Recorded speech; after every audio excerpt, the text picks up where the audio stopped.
Hey guys, welcome to resource point. आज हम लोग डिस्कस करने वाले हैं वीज़न आइज की करंट अफेयर्स जो कि हमारे दिसंबर मंथ की है। तो चलिए स्टार्ट करते हैं। यहाँ पे हम लोग इन्वायरमेंट की लेसन देख रहे थे। सारी टॉपिक कंप्लीट हो चुकी है। देखिए, इस मैगजीन में आपको वीज़न आइज में ज्योग्राफी के अलग से टॉपिक देखने को नहीं मिलती है।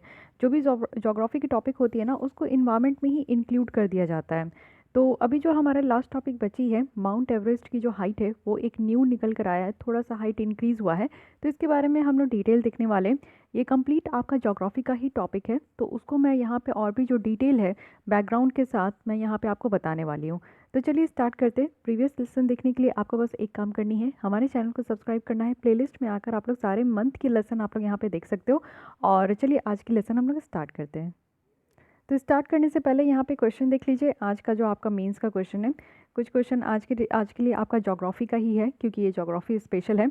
तो फर्स्ट क्वेश्चन है यहाँ पे, नेचुरल गैस काफ़ी इंपॉर्टेंट एक प्राइमरी एनर्जी रिसोर्सेज नहीं सोर्सेज है, और इसकी जो कंजप्शन है वो प्रोजेक्ट किया जा रहा है कि और भी फर्दर इंक्रीज़ होगा। यानी कि नेचुरल गैस का इस्तेमाल आप लोग जानते हो कि बहुत ही ज़्यादा एक इम्पॉर्टेंट है, और आगे आने वाले दिनों में इसका कंजप्शन और भी ज़्यादा ये बढ़ेगा। तो कुछ वेरियस यूजेस आपको बतानी है कि नेचुरल गैस का हम लोग किस तरीके से इस्तेमाल करते हैं, और एक ब्रीफ अकाउंट बताना है इसके डिस्ट्रीब्यूशन में, यानी कि पूरे ऑल ओवर द वर्ल्ड में ग्लोबल लेवल पे कहाँ कहाँ नेचुरल गैसेस ज़्यादा मिलती है, कहाँ कम मिलती है, और किस हिसाब से इसका डिस्ट्रीब्यूशन है। अच्छे से मैप बनाकर आपको इसके बारे में बताना है, ठीक है। क्योंकि आप लोग को पता है कि जैसे पॉल्यूशन बढ़ते जा रहा है, तो काफ़ी ज़्यादा हमारे सरकार के द्वारा भी इस चीज़ पे फोकस किया जा रहा है कि हम लोग पेट्रोल डीजल को छोड़कर सीएनजी गैस में आ जाए, यानी कि सीएनजी कार में हम लोग शिफ्ट हो जाए, या फिर इलेक्ट्रिक व्हीकल में हम लोग शिफ्ट हो जाए। तो इसलिए आपको नेचुरल गैस के बारे में डिटेल पता होना चाहिए। साथ ही सेकंड क्वेश्चन है यहाँ पे कि रिफ्ट वैली फॉर्मेशन का क्या प्रोसेस है, और स्पेशल इम्फेसिस करना है आपको ग्रेट रिफ्ट वैली सिस्टम का। तो रिफ्ट वैली का किस तरीके से फॉर्मेशन हुआ ये बताना है, और धीरे थोड़ा सा आपको यहाँ पे प्रकाश डालना है कि जो ग्रेट रिफ्ट वैली सिस्टम है इसके ऊपर, इसको आपको लिखना है। साथ ही साथ थर्ड क्वेश्चन है आपकी कि इंडिया का वाटर रिसोर्सेज में ये विटनेस किया गया है कि काफ़ी तेज़ी से डिप्लीशन हो रहा है, क्योंकि इकोनॉमिक जोग्राफिक और पॉलिटिकल फैक्टर्स के मिक्सअप के कारण। तो आपको ये रीज़न बताना है, कुछ एक्सप्लेन करना है कि कैसे हमारे कंट्री में जो वाटर रिसोर्सेज है वो कम होते जा रहे हैं, और इसका आगे आने वाले दिनों में क्या इम्प्लीकेशन है। लास्ट लेसन में भी हम लोग वाटर स्ट्रेस एक टॉपिक पढ़े थे कि किस तरीके से पानी की अवेबिलिटी जो है कम होती जा रही है, और कौन सा ऐसा सेक्टर्स है जहाँ पे पानी का सबसे ज़्यादा हम लोग अपने कंट्री में उपयोग करते हैं। और वाटर स्ट्रेस जो है मैं मैप भी आपको बताई थी जब हम लोग एग्रीकल्चर सेक्टर वाली बातें कर रहे थे। लास्ट लेसन आप लोग प्लीज़ देख लीजिएगा, उसमें बहुत अच्छी मैप थी जिसमें ये बताया गया था कि कौन सी हमारे ही देश में कौन सी ऐसी स्टेट है जहाँ पे वाटर स्ट्रेस जो है वो ज़्यादा है, बहुत ही हाई लेवल पे है, और कौन सी ऐसी स्टेट है जहाँ पे वाटर स्ट्रेस जो है वो कम है। तो वो मैप को आप लोग को ज़रूर यहाँ पे बनाना है। ज्योग्राफी का जब भी आप क्वेश्चन का आंसर लिखते हो तो उसमें मैप इंक्लूड करना ना भूले, इस चीज़ को आप लोग ध्यान रखिएगा। फोर्थ है कि कैसे प्लेट्यू फॉर्म हुआ, और साथ ही आपको ब्रीफ डिस्कशन करनी है कि डेक्कन प्लेट्यू की क्या फीचर्स है और इसकी इकोनॉमिक सिग्निफिकेंस क्या है। ये 4 बेसिक क्वेश्चन है, हर एक क्वेश्चन आपका 10 मार्क्स का है, और आपको 150 वर्ड्स में लिखनी है। आप अगर इसको लिख चुके हो और आपको लगता है कि आपको कोई चेक करने वाला कोई नहीं है, तो उसके लिए आप हमारे जो यहाँ पे आंसर राइटिंग ग्रुप है उसके साथ आप जुड़ सकते हो। यहाँ पे हमारे को बस आपको मेल करना है rishika.cs77@gmail.com। उसके बाद आपको पूरी प्रोसेस बताई जाएगी, और बस इसी तरीके से आप लोग ज्वाइन कर सकते हो। नहीं भी ज्वाइन करना है तो डेली बेसिस पर यहाँ पे आपको जो क्वेश्चन दिया जाता है ना, तो एटलीस्ट इसको लिखने का कोशिश कीजिए, क्योंकि बस 1-2 महीने ही आप लिख पाओगे, उसके बाद तो फिर प्रीलिम्स में आप फोकस्ड हो जाओगे। तो इसलिए अभी से ही मीन्स का तैयारी कर लीजिए, जिससे कि आपका प्रीलिम्स क्लियर होता है तो बहुत ज़्यादा रश ना हो, आप आराम से मीन्स की तैयारी कर सकते हो। अब आइए हम लोग अपने टॉपिक पर वापस चलते हैं। तो चलिए बढ़ते हैं न्यू आर्टिकल की तरफ, जो कि है माउंट एवरेस्ट की जो हाइट है वो बढ़ चुकी है। तो देखते हैं कि क्या यहाँ पे कहानी बताया जा रहा है। रिसेंटली जो नेपाल और चाइना के फॉरेन मिनिस्टर्स हैं, उनके द्वारा ये सर्टिफाइड किया गया है कि माउंट एवरेस्ट का जो एलिवेशन है वो थोड़ा बढ़ चुका है, यानी कि सी लेवल के अबव, यानी कि जो सी का लेवल होता है ना उससे ऊपर देखा जाता है कि किसी भी मतलब कि माउंटेन का अगर हाइट मेज़र करना हो तो सी लेवल से करते हैं, ठीक है। तो माउंट एवरेस्ट की हाइट कितनी है, तो 8848.86 मीटर है। 86 सेंटीमीटर हायर हो गया है, जो कि पहले 1954 में बोला गया था। अब ये माउंट एवरेस्ट है क्या, तो माउंट एवरेस्ट एक पिक है हमारे हिमालयन माउंटेन रेंज में, और इसको हाईएस्ट पॉइंट कहा जाता है। यानी कि अर्थ से आप देखोगे ना तो सबसे ऊंचा वाला जो पॉइंट है ना वो हमारा यहाँ पे माउंट एवरेस्ट है, ठीक है। अगर हम लोग इस अर्थ के कोर से अगर मेज़र करें तो इक्वेडोर का जो माउंट चिम्बेराजो है ना वो वर्ल्ड का हाईएस्ट है। अब अर्थ का इक्वेडोर कहने का क्या, सॉरी, अर्थ की कोर कहने का क्या मतलब है।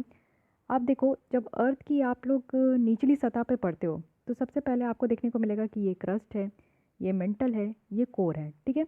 यानी कि हम लोग अर्थ के अगर नीचे जाए, अभी हम लोग किस में रह रहे हैं, तो ये क्रस्ट वाले में, जिसको कि हम लोग लिथोस्फेयर भी कहते हैं। तो यहाँ हम लोग रहते हैं। जब हम लोग यहाँ से नीचे जाएंगे ना, तो नीचे जाएंगे तो सबसे निचला जो पार्ट होता है उसको हम लोग कोर कहते हैं।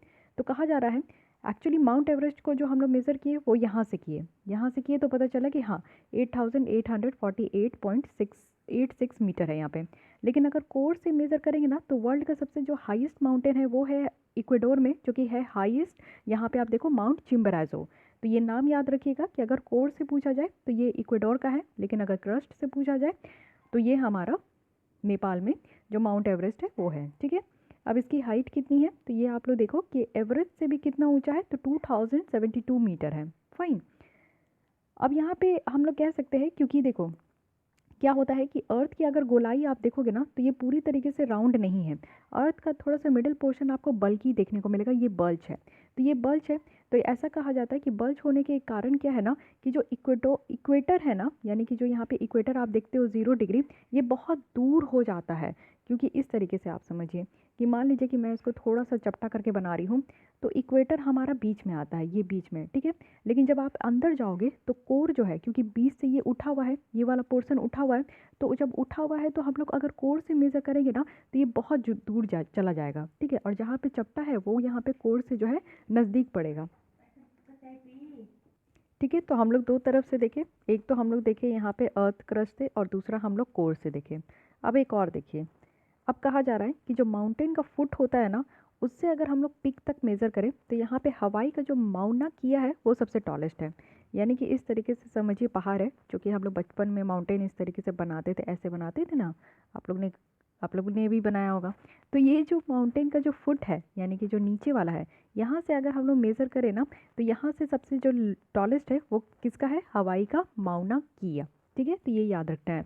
अब ये फुट यहाँ पे तो इसको ऐसे मेज़र किया गया, लेकिन ये इसका जस्ट आप देखो कि हिमालय का जो है ना, माउंटेन का जो है, ये इसका फुट से मेज़र कर रहे हैं। लेकिन अर्थ क्रस्ट जो हम लोग मेज़र करते हैं, यानी कि मान लीजिए कि अर्थ क्रस्ट थोड़ा यहाँ पे होगा, थोड़ा सा ऊपर हो जाता है ना माउंटेन, आप देखते हो कि यहाँ पे मैदानी वाला इलाका है, उसके बाद थोड़ा सा आगे चलते हैं तब ऊंचा चल के जो है आपका माउंटेन आता है। तो मैदानी वाला इलाका से अर्थ क्रस्ट से जब इसको हम लोग यहाँ पे मेज़र करते हैं, तो ये है माउंट एवरेस्ट। अब इसके और नीचे आ जाइए, ये हो गया क्रस्ट, ये हो गया मेंटल, ये हो गया कोर। जब कोर से मेज़र करेंगे तो वो यहाँ पे इक्वेडोर का आ जाएगा, ठीक है। तो तीनों का याद रखना है, क्वेश्चन तो किसी तरीके से घुमा फिरा के आ सकता है। अब यहाँ पे जो माउंट एना है, इसकी हाइट आप देखोगे तो 4205 मीटर्स है, ठीक है, सी लेवल के ऊपर। लेकिन ये सी लेवल के नीचे अगर आप देखोगे ना, तो 6000 मीटर है, और इसीलिए टोटल इसका हाइट कितना हो गया, तो 10210 मीटर है। यानी कि ये सी लेवल है। सी लेवल से ऊपर इसका जो हाइट है वो 4205 मीटर है। सी लेवल के नीचे इससे ज़्यादा है, यानी कि 6000 है। इसीलिए टोटल आप मिलाओगे ना, तो यहाँ पे टोटल इसका जो हाइट हो जाएगा वो 10210 मीटर है। तो ये भी ध्यान रखिएगा कि क्वेश्चन में पूछा क्या जा रहा है, जिस तरीके से पूछा जाएगा उस तरीके से आपको यहाँ पे इसकी हाइट बतानी है। माउंट एवरेस्ट की बात करें तो ये कहाँ है, नेपाल और तिब्बत के बीच में आपको देखने को मिलेगा, जो कि ऑटोनोमस रीजन है चाइना का। तिब्बत में इसका नाम क्या है, हर जगह नाम आपको चेंज देखने को मिलेगा। हम लोग इंडिया में प्यार से इसको माउंट एवरेस्ट कहते हैं, लेकिन तिब्बत में इसका नाम जो है ना, चोमुलुंगा है, ठीक है, जिसका मतलब है mother goddess of the world. Nepali में इसका क्या नाम है, सागर मट्ठा, ठीक है, जिसका बहुत सारा मीनिंग है, तो वो इतना ध्यान नहीं रखना है आपको, बस नाम थोड़ा याद रखिएगा कि नेपाली में सागर मट्ठा है और साथ ही तिब्बत में इसका चोमुलुंगबा है, ठीक है। माउंट एवरेस्ट की बात करें तो ये कैसे फॉर्म हुआ, माउंट एवरेस्ट जो फॉर्म हुआ वो टेक्टोनिक स्मैशअप से हुआ है। यानी कि इंडियन प्लेट और जो यूरेशियन प्लेट है ना, आपस में टकराती है। ये आप देखो यहाँ पे, थोड़ा इसको मैं जूम करती हूँ, यहाँ पे समझ में आएगा नहीं, आइए मैप में चलते हैं, आपको ये समझाती हूँ प्लेट टेक्टोनिक्स का जो यहाँ पे। तो बात कर रहे हैं यहाँ पे हम लोग प्लेट का। तो प्लेट अगर आप देखोगे तो इस तरीके से आप लोग देखो कि ये इंडिया प्लेट है, ठीक है, ये इंडिया प्लेट है, और ये पूरा यूरेशियन प्लेट इसको कहते हैं, ठीक है, Asia plus Europe Eurasian plate कहते हैं। तो इंडिया प्लेट आप लोग को पता है कि अफ्रीका से टूट कर ऊपर आया है, और इस तरीके से ऊपर आया है। तो जब ये यहाँ पे यूरेशियन प्लेट से जाकर मिला, तब यहाँ पे जब दो प्लेट, तो जब ये दोनों प्लेट टकराती है ना, तो यहाँ पे आपका फोल्ड माउंटेन फॉर्म होता है। जब दो टेक्टोनिक प्लेट आपका टकराता है तो इस तरीके से फोल्ड माउंटेन बनता है। तो उस समय आपका जो है यहाँ पे हिमालय का फॉर्मेशन हुआ था। लेकिन लगातार आप लोग देखते हो कि टेक्टोनिक प्लेट जो है वो मूवमेंट करते रहती है। तो यहाँ पे इंडियन प्लेट जो है वो ऊपर की तरफ मूव कर रही है और ये यूरेशियन प्लेट नीचे की तरफ मूव कर रही है। इसलिए दोनों में यहाँ पे टकराव हो रहा है और इसके कारण जो है जो माउंटेन है ना उसका यहाँ पे हाइट बढ़ते जा रहा है। सो ये एक बेसिक रीज़न है जो आप समझिएगा, ठीक है। अब इस मैप में आप लोग यहाँ पे देख सकते हो कि माउंट एवरेस्ट कहाँ है, तो नेपाल है, यानी कि नेपाल और तिब्बत वाला ये रीजन है। ये एक ऑटोनोमस रीजन है चाइना का, तो ये तिब्बत वाला रीजन है, ये नेपाल है। तो इन दोनों के बॉर्डर में आपको माउंट एवरेस्ट देखने को मिलेगा। इसी के साथ आप लोग देख लो, ताकि मैप देखते रहिए जिससे कि आपके माइंड में ये प्रिंट हो जाए और एग्जाम पॉइंट ऑफ व्यू से आपके लिए बहुत इंपॉर्टेंट है। यहाँ पे आप लोग देख सकते हो कि माउंट एवरेस्ट है हमारा नेपाल में, और ये इक्वाडोर का है जो कि है माउंट चिम्बोराजो। इट मीन्स कि ये कोर से, जब इसको कोर से यहाँ पे देखेंगे, यानी कि कोर मेंटल क्रस्ट, तब ये आपको जो है सबसे हाईएस्ट माउंटेन वर्ल्ड का देखने को मिलेगा। फाइन। अब ये जो हिमालय है ना, ये हिमालय आज से नहीं, ये हिमालय 200 मिलियन ईयर्स अगो, यानी कि 200 साल भी नहीं, 200 मिलियंस लगा दीजिए। और ये तब की बात है जब पैंजिया जो सुपर कॉन्टिनेंट था ना वो धीरे धीरे स्प्लिट हो रहा था। आपको पता होना चाहिए कि जब 200 मिलियन ईयर्स अगो आप जाओगे तो आज की डेट में जो आपको 7 कॉन्टिनेंट देखने को मिलता है वो उस समय नहीं था। देखिए इस चीज़ को आप लोग यहाँ पे समझिए, मैं आपको मैप के थ्रू सारी चीज़ें बताती हूँ कि कैसे हमारा 250 मिलियन साल पहले, 200 मिलियन साल पहले हमारा अर्थ ग्लोब कैसा था, इसमें कॉन्टिनेंट कैसे थे, और किस तरीके से आज की डेट में जो आप मैप ड्रॉ करते हो वो कैसे ड्रॉ करते हो और कहाँ से ये निकल कर आया। तो 250 साल पहले आप देखोगे, 250 मिलियन ईयर्स अगो आप देखोगे तो हमारा ग्लोब कुछ इस तरीके से था, जिसमें सारे जितने कॉन्टिनेंट है ना सब एक दूसरे से कनेक्टेड थे, और इसको एक लार्ज लैंड मास था जिसको पैंजिया कहते थे। और इसी में आप देखोगे कि चारों ओर ये पूरा पानी से घिरा था जिसको पैंथलासा कहते थे। ओके, और इस युग को हम लोग परमीनियन कहते हैं। वहीं अगर 200 मिलियन ईयर्स अगो देखें तो इसको ट्राइसिक एरा कहते हैं। और इस समय जो हमारा ये पैंजिया था ये दो भाग में टूटना स्टार्ट हो गया था।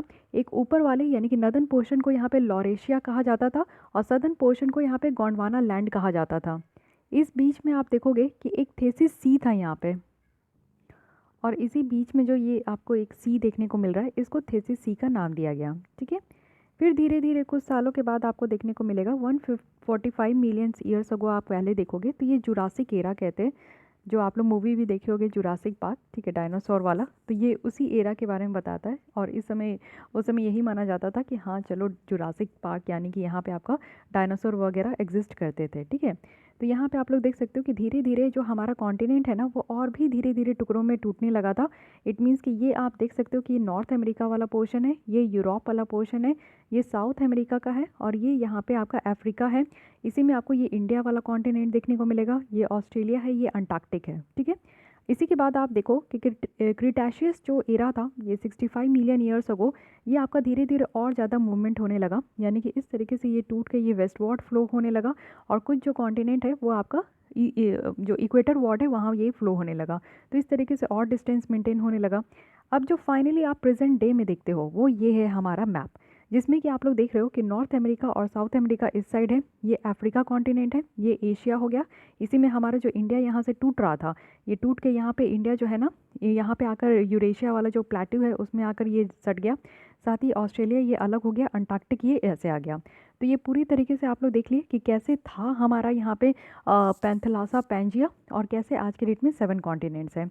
अब ये आप लोग थोड़ा और देख सकते हो इसको, एक समय था जब ये पूरा पैंजिया था, और आज के डेट में आप लोग देखते हो कि 7 कॉन्टिनेंट्स हैं। फिर उसके बाद ये लॉरेशिया और गोंडवाना लैंड था, लेकिन आज के डेट में आप देखते हो कि इस तरीके से है। और ये एक क्वेश्चन पूछा जाता है कि जो हमारा इंडिया है, इंडियन कॉन्टिनेंट है, वो पहले किस में आता था, लॉरेशिया में आता था या फिर गोंडवाना में आता था। तो ये भी आप लोग यहाँ पे देख सकते हो कि लॉरेशिया में कौन कौन कॉन्टिनेंट थे, तो ये नॉर्थ अमेरिका और यूरेशिया था। बाकी सारे जो कॉन्टिनेंट थे वो गोंडवाना में था। इट मीन्स कि साउथ अमेरिका, अफ्रीका, अंटार्कटिक और ऑस्ट्रेलिया, और अफ्रीका से हमारा इंडिया टूटा है, तो यहाँ पे भी आप देख सकते हो कि इंडिया कहाँ है, तो गोंडवाना में, ठीक है। तो ये आप समझ गए। उसके बाद आप लोग यहाँ पे देख सकते हो बिफोर एंड आफ्टर, इसको भी आप लोग स्क्रीनशॉट ले सकते हो, जिससे कि आपकी बेटर अंडरस्टैंडिंग बन सकती है कि बिफोर कैसे था। ये पैंजिया था, यानी कि पैंजिया में भी एक आपका यहाँ पे पूरी अच्छी तरीके से बताया गया है कि कहाँ कहाँ कौन कॉन्टिनेंट है। देखिए सारे कॉन्टिनेंट जुड़े हुए हैं, Eurasia, north America, south America और अफ्रीका, यहीं पर आपको इंडिया है। अंटार्कटिक है, ऑस्ट्रेलिया है। और ये आज की डेट में इस तरीके से अलग हो गया है। बीच में आप लोग देखो कि एक थेथिस ओशन था, लेकिन आज की डेट में यहाँ पे पैसिफिक ओशन है, इंडियन ओशन है, अटलांटिक ओशन है, आर्कटिक ओशन है और सदर्न ओशन है। 5 मेजर ओशन भी आ चुके हैं। तो ये आप समझ गए कि किस तरीके से हमारा जो है यहाँ पे पैंजिया में स्प्लिट होना स्टार्ट हुआ था।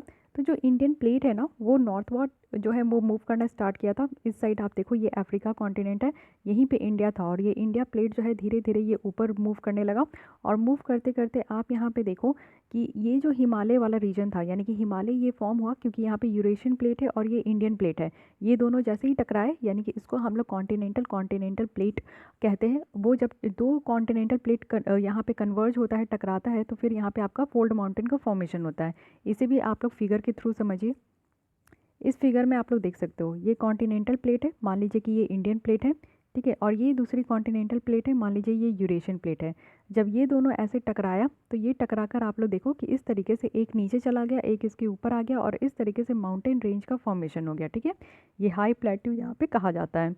तो ये आप लोग फिगर समझिएगा, क्योंकि आप लोग जब प्लेट टेक्टोनिक थ्योरी पढ़े हो तो उसमें आपको 3 तरीके का देखने को मिलता है। एक कॉन्टिनेंटल प्लेट का यहाँ पे कोलिजन होता है, एक कॉन्टिनेंटल प्लेट ओशनिक प्लेट का कोलिजन होता है, और साथ ही ओशनिक प्लेट और ओशनिक प्लेट का कोलिजन होता है। तो ये तीनों का कोलिजन से 3 तरीके के रिजल्ट निकल कर आते हैं। अगर आप लोग इसके बारे में नहीं जानते हो, चाहते हो कि आपके कुछ नेक्स्ट क्लासेस ऐसे ज्योग्राफी में मैं लूँ, तो आप लोग कमेंट करके बता सकते हो। मैं इसी तरीके से फिगर के थ्रू ही आपको जो है सारे टॉपिक्स को पढ़ा सकती हूँ ज्योग्राफी में, क्योंकि ज्योग्राफी बहुत ही ईजी सब्जेक्ट है। अगर आप इस तरीके से मैप के थ्रू या फिगर के थ्रू आप समझोगे, तो आप किसी भी कॉन्सेप्ट को बेटर तरीके से समझ पाओगे। अदरवाइज़ आप लोग एनसीईआरटी की जो 11th और 12th की बुक है, आप वो 10 बार आप पढ़ जाओ, नहीं समझ में आएगा जब तक आप इस फिगर को नहीं समझोगे। ओके। तो जो वास्ट थेसिस ओशन है, वो एग्जिस्ट कहाँ कर रहा था? इंडिया और यूरेशिया के बीच में। बट ये जो इंडियन प्लेट है ना, ये नॉर्थवर्ड मूव हुआ, और ओशन जो है वो भी यहाँ पे इसी के अगल बगल ही आपका था। तो प्लेट फिर उसके बाद आप देखो कि वाटर के अंदर चला गया, डेंस ओशनिक क्रस्ट ये आपका बन चुका था। फिर यहाँ पे आपका यूरेशियन कॉन्टिनेंटल प्लेट था।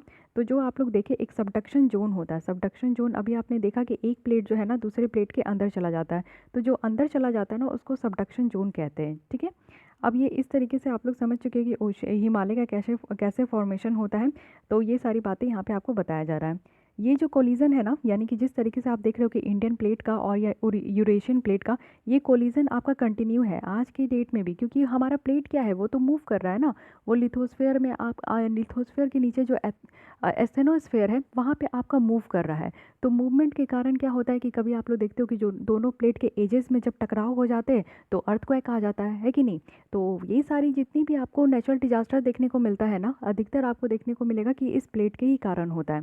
तो इसलिए भी ये जब प्लेट इतने कंटिन्यू हो रहे हैं और एक दूसरे को धक्का दे रहे हैं, इसके वजह से आप देखो कि एवरेस्ट की जो एल्टीट्यूड है ना, वो लगातार चेंज हो रहा है, और आज की भी डेट में चेंज हुआ है।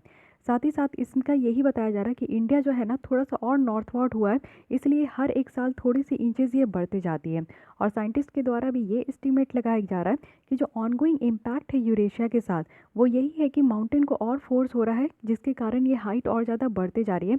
और रफली ये बताया गया है कि 10 मिलीमीटर जो है हर एक साल बढ़ते जा रहा है। एंड ऑन एन एवरेज आप देखोगे कि मिलीमीटर 1 मिलीमीटर जो है एक साल में एवरेस्ट का साइज बढ़ते ही जा रहा है। तो हम लोग बचपन में कितना पढ़े थे? 8848 पढ़े थे। आज की डेट में 8850 हो चुका है। लमसम आपको याद रखना है, ठीक है, पॉइंट में नहीं। और आगे आने वाले आप 10 साल के बाद फिर पढ़ोगे तो वो 52 हो जाएगा। फिर आपके 10 साल के बाद 20 साल के बाद पढ़ोगे तो वो आपका और 54 होगा। क्योंकि जिस तरीके से ये एक्ट कर रहा है ना प्लेट, ये ऐसा अंदाज़ा लगाया जा रहा है कि आगे आने वाले सालों में भी ये बढ़ता ही जाएगा। आप लोग देखो कि जो इरोजन, यानी कि एक जगह से दूसरी जगह आपका इरोड होना, और जो अर्थक्वेक है ना, वो भी यहाँ पे आप लोग देखो कि अपवर्ड जो प्रोग्रेशन है इसी के अगेंस्ट में काम करता है। अर्थक्वेक क्या है? अर्थक्वेक के कारण आप देखोगे कि यहाँ पे माउंटेन है जो कि या तो ग्रो होगा या तो श्रिंक हो जाएगा स्मॉलर अमाउंट में। ये डिपेंड करता है कि कैसा अर्थक्वेक है, कहाँ पे और कैसा जो है ये ग्राउंड का शिफ्ट हुआ है। 19th सेंचुरी में अगर हम लोग देखें तो जो माउंटेन था इसका नाम रखा गया था जॉर्ज एवरेस्ट के द्वारा। और एक ये कौन थे? सर्वेयर जनरल ऑफ इंडिया थे, यानी कि इनके नाम पे ही ये माउंट एवरेस्ट का नाम रखा गया है। पहली बार जो यहाँ पे रिकॉर्ड किया गया है कि जो लोग यहाँ पे क्लाइम किए थे, यानी कि एवरेस्ट में चढ़े थे, उनका नाम है यहाँ पे एडमंड हिलारी, ठीक है। एक माउंटेनियर थे जो कि न्यूजीलैंड के थे, उनके द्वारा सबसे पहले जो है माउंट एवरेस्ट में चढ़ा गया था। और उनके जो तिब्बतन गाइड थे ये थे चेंजिंग नॉर्गे। और इनके द्वारा माउंटेन में कब चढ़ा गया था, तो 1953 में। और ये रिकॉर्ड जो दोनों है एक साथ मिलके ये रिकॉर्ड बनाए थे। तो काफ़ी अच्छी उपलब्धि है, इनका भी नाम याद रखना है। जब आप लोग स्टेट पीसीएस दोगे तो इस तरीके का आपसे जो है जो भी स्टैटिक पोर्शन है वो पूछ लिया जाएगा। तो याद रखना एडमंड हिलैरी है जो कि पहली बार क्लाइंब किए थे माउंट एवरेस्ट में। और साथ ही साथ यहाँ पे जो आप लोग देख रहे हो इनका नाम, यानी कि माउंट एवरेस्ट का नाम अगर कोर से आप लोग देखते हो तो ये होता है चिम्बोराजो। और अगर आप लोग यहाँ पे माउंटेन के अगर पिक आप लोग फुट से देखते हो तो ये हवाई का माउना किया है जो कि टॉलेस्ट है। और अगर आप लोग सी लेवल के अबव से देखते हो तो ये माउंट एवरेस्ट है जिसकी हाइट यहाँ पे 8848.86 मीटर है। तो गाइस आज के लिए बस इतने ही। नेक्स्ट हम लोग नेक्स्ट लेसन के साथ मिलते हैं। यहाँ पे स्टार्ट करेंगे हम लोग साइंस एंड टेक, जो कि अगेन वेरी इंपॉर्टेंट होने वाली है और इसकी लेसन भी आपके लिए काफ़ी ज़्यादा इंटरेस्टिंग भी होगी। तो आज के लिए बस इतना ही। अगर आपको ये लेसन अच्छी लगती है तो लाइक कर सकते हैं। अगर आप लोग इसी तरीके से इमेजेस या मैप के थ्रू ज्योग्राफी के और भी टॉपिक को समझना चाहते हैं बहुत ही ईजी शब्दों में, तो आप लोग कमेंट कर सकते हैं। मैं ज़रूर आप लोग के लिए इस तरीके का लेसन लेकर आऊँगी। और साथ ही अगर आपको ये लेसन अच्छी लगती है तो लाइक कीजिएगा, अपने दोस्तों के साथ भी शेयर कीजिए। और आगे हमारे साथ जुड़े रहने के लिए आपको बस हमारे चैनल को सब्सक्राइब करना होगा। तो आज के लिए इतनी, मिलते हैं कल। Thank you.